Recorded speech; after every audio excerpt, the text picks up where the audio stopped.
Hola, ¿cómo están? Soy el doctor Alex Lodillani Viesca. Esto es ProHábito TV. Si les gusta la información, compártanla. Síganme en mis redes, en Facebook, en Instagram. Hoy voy a hacer un video de paniculopatía edematosa fibroesclerótica, lo que se resume en celulitis. En realidad, este es el nombre correcto que aplicamos. Celulitis, que es el que conocemos, es incorrecto.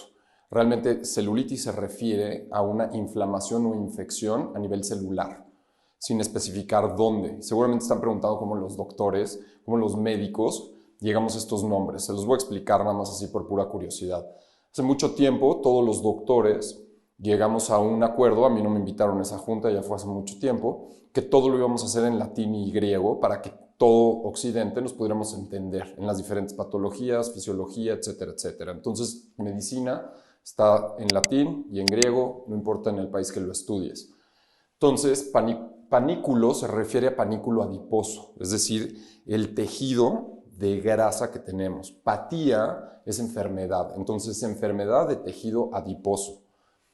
Edemato se refiere a edema, es decir, un aumento de volumen, que puede ser por cualquier causa, causas diferentes. En este caso, va a ser por líquidos. Fibrosis es que después se empieza a fibrosar, se empieza a hacer denso, empieza a crecer unas marañas ahí, se empieza a fibrosar. Y después, esclerótica se refiere a esclerosis, que se hace rígido. Y estos serían los pasos que va a ir tomando esta patología. Hay diferentes clasificaciones, ahorita no es una clase de patología en donde vamos a clasificar, pero básicamente cuando tienes celulitis, primero empieza como un edema, luego se empieza a fibrosar y luego llega hasta un punto de rigidez. Y eso es básicamente lo que sucede. Cuando dicen celulitis se refiere a las células, pero esto es realmente un problema de líquido intersticial.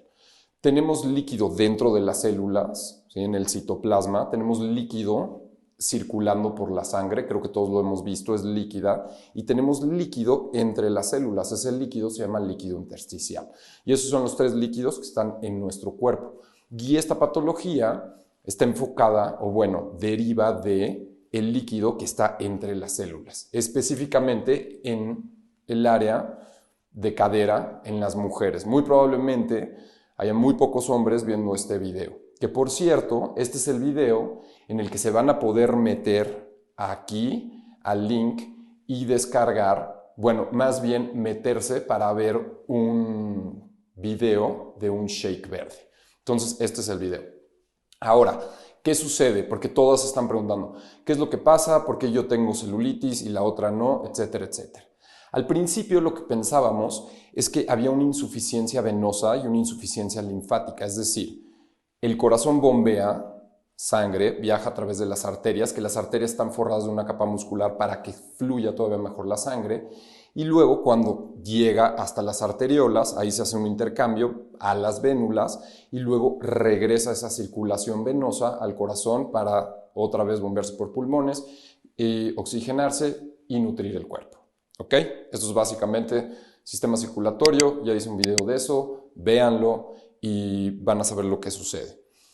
Las venas no tienen músculos, ¿sí? No tienen esa capa muscular, entonces dependen de unas válvulas.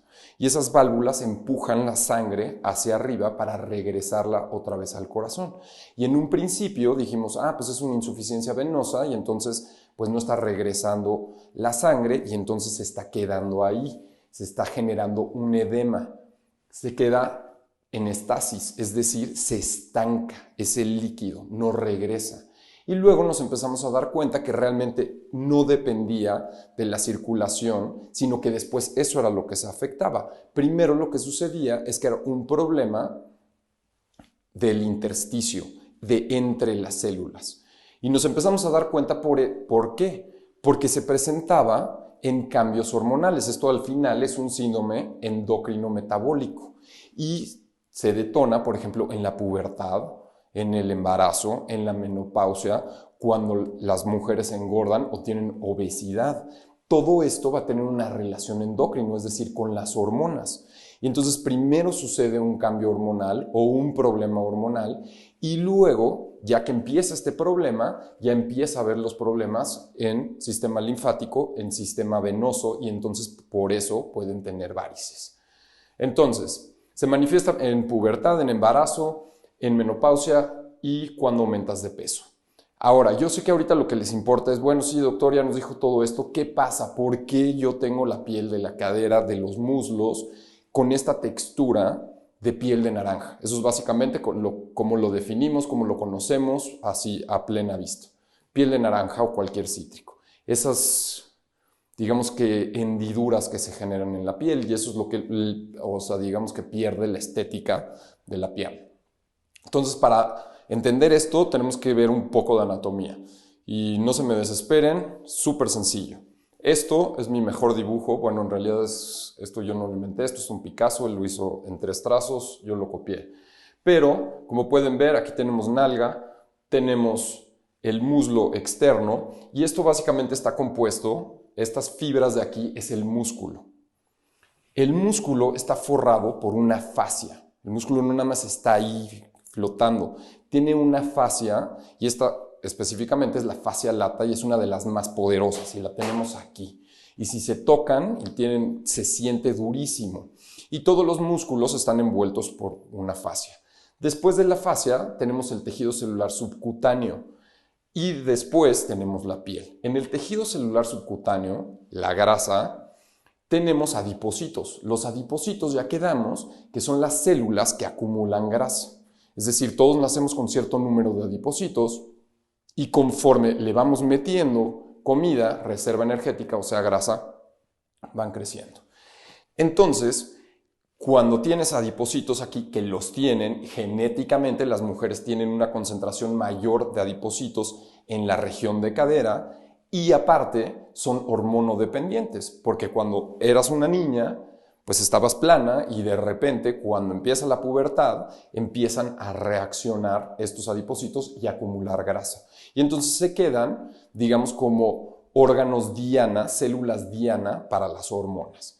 Entonces cuando empiezas a acumular grasa, esto lo que sucede es que empieza a crecer, ¿sí? Y tenemos la fascia, y la fascia va a tener unas trabéculas, es decir, unos ligamentos que van a unir la piel a la fascia, para que la piel no se quede toda colgada. Entonces necesitamos tener esas uniones. Entonces si lo empiezan a visualizar y imaginarlo, y empezamos a crecer esto por exceso de grasa, estas trabéculas fibrosas se van a quedar a la misma distancia. Entonces la piel va a ser una hendidura. Y eso es lo que da la textura de piel de naranja.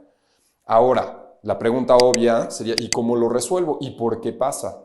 Uno, la fascia empieza a perder fuerza, se empieza a volver menos densa y se empieza a volver suave, y entonces pues todo se empieza a colgar junto con la piel.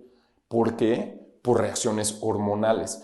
Todo esto es un factor de circulación, de fascia lata y de aumento de grasa. Entonces estos van a ser los factores que vamos a ver aquí para ir controlando esta situación. Entonces, si la fascia lata se hace toda aguada, entonces va a dar esa sensación pues poco estética, que no nos gusta, que todo el tiempo estamos viendo por qué la tengo, ella la tiene, así, no. Entonces necesitamos fortalecer esta fascia lata junto con el músculo. Y eso, el músculo, obviamente nos los va a dar el ejercicio. La fascia lata está formada de tejido conjuntivo o conectivo, es decir, de colágeno y elastina. Y he hecho muchos videos en donde hablo que el cortisol, es decir, cuando nos estresamos o no dormimos, secretamos mucho cortisol, desdobla el tejido conjuntivo junto con el músculo. Por eso empezamos a tener arrugas. Pues esto es lo mismo que sucede aquí. Empieza el cortisol a nivel hormonal a desdoblar esto. Entonces lo que necesitamos es fortalecer la fascia lata. ¿Cómo vamos a fortalecer la fascia lata? Pues haciendo lo inverso, con hormona de crecimiento, durmiendo mejor, comiendo mejor y haciendo ayunos intermitentes. Y sobre todo, y lo más importante, es hacer HIIT, ejercicio. ¿Por qué? Porque el ejercicio de HIIT, High Intensity Interval Training, que ya lo expliqué cómo se hace, va a secretar enormes cantidades de hormona de crecimiento. Y la hormona de crecimiento lo que va a hacer es, poner duro este músculo, poner dura la fascia lata y empezar a eliminar la grasa que está dentro de los adipocitos. Entonces, esto es básicamente la fisiopatología. Ahora, ¿qué sucede? Cuando esto se empieza a inflamar y empiezan a crecer esos adipocitos y no empieza a haber una buena circulación, todo lo que se queda, todos los desechos, se empiezan a quedar en este líquido intersticial. ¿Sí? No se drena, no se va por el sistema venoso, no se va por el sistema linfático. Entonces, se empiezan a inflamar. Entonces, ¿qué cosas afectan a la fascia lata? El tejido conectivo. Si le estamos metiendo mucho cortisol, detonando todo el tiempo, se empieza a debilitar y se afloja. Cuando subimos y bajamos de peso, eso va a empezar a aflojar el tejido también. Y cuando secretamos mucho cortisol. Los adipocitos aumentan de tamaño, entonces lo que tenemos que hacer es reducir el tamaño de los adipocitos y ya sabemos que acumulan los adipocitos grasa cuando secretamos insulina. Entonces hay que bajar nuestros niveles de insulina. Esto es estrógeno dependiente, ya hablamos que estos son células diana, o sea, donde disparas una diana.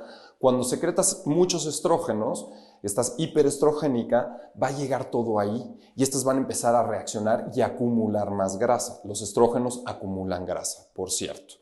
Entonces, va a depender obviamente de la época de la vida, pubertad, menopausia, embarazo y cuando subes de peso porque secretas más estrógenos. Cuando subes de peso y tienes hígado graso, empiezas a secretar más estrógenos a consecuencia del hígado graso. Entonces, lo que tenemos que meter ahí son crucíferas, así como kale, como brócoli, como col de Bruselas, arúgula. Por eso el shake verde, o sea, que pueden aquí meterse y ver cómo preparo un shake verde. Por eso se lo mando a todos mis pacientes, porque hay que meterle nutrientes para poder empezar a reparar estas situaciones. Entonces, ¿qué va a suceder? Va a empezar a haber una rigidez, obviamente, cuando le metemos más hormona de crecimiento, cuando aumentamos nuestro sueño va a detonar hormona de crecimiento, cuando hacemos ayunos intermitentes aumentamos hormona de crecimiento, cuando hacemos HIIT. Entonces empezamos a hacer rígido esto. Cuando empezamos a bajar nuestro consumo de carbohidratos, dejamos de secretar insulina, de acumular grasa y entonces empieza a disminuir esto. Entonces, otra cosa que le necesitamos meter, si esto está formado de colágeno, le necesitamos meter colágeno al cuerpo. En el shake hay que meterle colágeno y ahí explico cómo hacerlo, pero podemos también hacer un caldo de hueso. Y explico en un video cómo hacer un caldo de hueso. Se tomen una taza todos los días, va a ser directamente, se va a ir ese colágeno a las fascias, articulaciones. Entonces es súper sano. Necesitamos vitamina E para formar mejor calidad de piel, magnesio y potasio. Eso lo vamos a sacar de verduras verdes. Una vez más, el shake verde. Ahora, factores que predisponen, porque ya entendimos cómo funciona, qué sucede. Al estar todo estancado aquí, empieza a haber una muy mala circulación y al haber una mala circulación puede haber varices y se va a ir fibrosando hasta llegar a la rigidez total. ¿Qué factores predisponen? Una, si eres blanca y eres mujer, pues bueno, ahí ya no podemos hacer nada al respecto, o sea, ni yo puedo hacer nada. Postura, algo muy importante, si tienes problemas de columna, si tienes una lesión y no te estás moviendo bien, si te la pasas sentada todo el tiempo, si usas tacones, eso va a impedir la circulación y esto es un problema circulatorio. Lo que queremos drenar al final es toda la reacción inflamatoria que está sucediendo aquí. Por eso también el omega 3 es muy bueno. Desequilibrio hormonal, ya hablamos, pubertad, menopausia, si estás tomando pastillas anticonceptivas, no te estoy diciendo que las dejes porque luego te embarazas y nos sale peor, pero hay que ver y entender lo que está sucediendo. Si tienes problemas hormonales, un ovario poliquístico, si tienes problemas de tiroides, si estás comiendo alimentos que no son orgánicos, ya a esa vaca o a ese pollo le están inyectando hormonas. Esto, recuerda que es hormonal, estos son células blanco para hormonas. Entonces es muy importante que no estés comiendo comida inyectada con hormonas. Procesos inflamatorios, disbiosis intestinal. Convivimos con muchas bacterias en nuestro cuerpo, pero de repente hay bacterias en el intestino, patógenas, o sea, malas, que empiezan a florecer, no tanto para generar una infección, pero generan una inflamación. Y es una inflamación no nada más en el colon, sino generalizada, en articulaciones, en todas partes. Esto le echamos más leña aquí al fuego. ¿Qué más de inflamación? Obviamente cuando tenemos sobrepeso, Cuando estamos comiendo lácteos, cuando estamos comiendo harinas, cuando estamos comiendo azúcar, todo eso inflama junto con la insulina. Depresión, ansiedad, sexualidad. La depresión y la ansiedad hacen que secretes más cortisol. El cortisol va a inhibir, uno, la producción de hormona de crecimiento y dos, va a empezar a llevarse la fascia. Entonces, si tienes depresión, si tienes ansiedad, hay que hacer algo al respecto. De sexualidad, pues no lo puedo resolver yo, o sea, por lo menos no directamente, pero lo que sí les digo que la sexualidad es súper importante, regula todo nuestro sistema hormonal, regula nuestra mente. De hecho, después voy a hacer un video de sexualidad, creo que es muy importante, así como disbiosis, porque la gente no está entendiendo ciertas cosas y ya regresé con todo este año. Y compresión. Cuando usas cosas apretadas, usas un vestido apretado, unos jeans apretados, unas medias apretadas y aparte estás sentada todo el tiempo, pues obviamente hay una compresión. Entonces la microcirculación, o sea, lo que lleva nutrientes, lo que lleva oxígeno, no llega. Y lo que drena todos los desechos, pues tampoco lo puede drenar. Entonces todavía estás haciendo que se estanque más todo lo perjudicial en esta área, entonces generas todavía más inflamación. Entonces sí está muy padre si vas a salir, que te veas muy guapa con las cosas apretadas, con tus tacones y demás, pero cuando no lo estés haciendo, deja que circule todo, que el cuerpo haga lo que tenga que hacer. Cigarro y café. Los dos son vasoconstrictores. El cigarro, pues no te vas a oxigenar tan bien y esto es un problema de poca oxigenación. Al no haber circulación bien, no llega suficiente oxígeno, eso genera una reacción inflamatoria. El cigarro, pues al fumar no va a llegar tanto oxígeno. No nada más eso, sino que igual que el café, la cafeína y la nicotina son vasoconstrictores periféricos, es decir, que los vasitos del final se van a hacer chiquitos y entonces no va a llegar los nutrientes y tampoco va a poder drenar. ¿Sí? Alimentos. Cuando llevas dietas con pocas proteínas, con pocas vitaminas, con pocos minerales, pues obviamente no puedes reparar esto. Entonces es importante empezar a comer bien. Si toda tu dieta se basa en azúcar, en carbohidratos, en grasas trans, pues vas a tener problemas. Y hay un video de grasas, porque no estoy satanizando las grasas. Quiero ser muy claro, hay grasas muy buenas y de hecho ciertas grasas funcionan para arreglar este problema, pero las trans que vienen en la comida procesada, eso es lo primero que se va ahí. Entonces, si quieren ver grasas, ahí hay un video y lo pueden ver. Y la ingesta de poca fibra. En mi consulta veo a muchas mujeres y muchas tienen estreñimiento. Y el estreñimiento tiene que ver con la fibra. Dos motivos. Una, la fibra va a generar volumen para que haya motilidad intestinal y que puedas evacuar, ir al baño bien. Dos, vas a alimentar a las bacterias, a los probióticos, para que se puedan reproducir y que controlen todo ese ciclo. Si tienes estreñimiento, lo que sucede es que se acumula toda la materia fecal en el ámpula rectal y entonces se empieza a expandir y tienes unas venas ilíacas que lo que van a hacer es que van a empujar hacia arriba, pero tú al tener, esto es por atrás, tú al tener aquí materia empiezas a comprimir, ¿sí? Estas venas y entonces no puede subir el flujo sanguíneo y entonces se queda abajo, otra vez genera edema, genera éstasis, se estanca ahí. Entonces el estreñimiento también afecta a esto. Entonces, como pueden ver, esto no es como vamos a ir con el médico estético, vamos con la cosmetóloga y nos los va a resolver. Tenemos que ver muchos factores, resolver muchos factores. Que los tratamientos indicados aquí sería carboxiterapia. Lo que hacen es básicamente meten CO2 en gas a esta zona y lo que va a suceder es que el cuerpo va a reaccionar inverso y le va a meter oxígeno y se va a oxigenar. Pero cuando termina eso, pues ya regresaste a lo mismo. Sí va a desinflamar, pero ya regresaste a lo mismo. Un drenaje linfático es básicamente un masaje en el que vas a drenar todo ese líquido intersticial, esa linfa, para, digamos que, desematizar esta área. Y una que yo les sugiero es una tina, 100 litros de agua, 2 kilos de sal, con agua caliente, y lo que va a hacer esto es que por ósmosis va a empezar a sacar líquido. Y la otra, cirugía.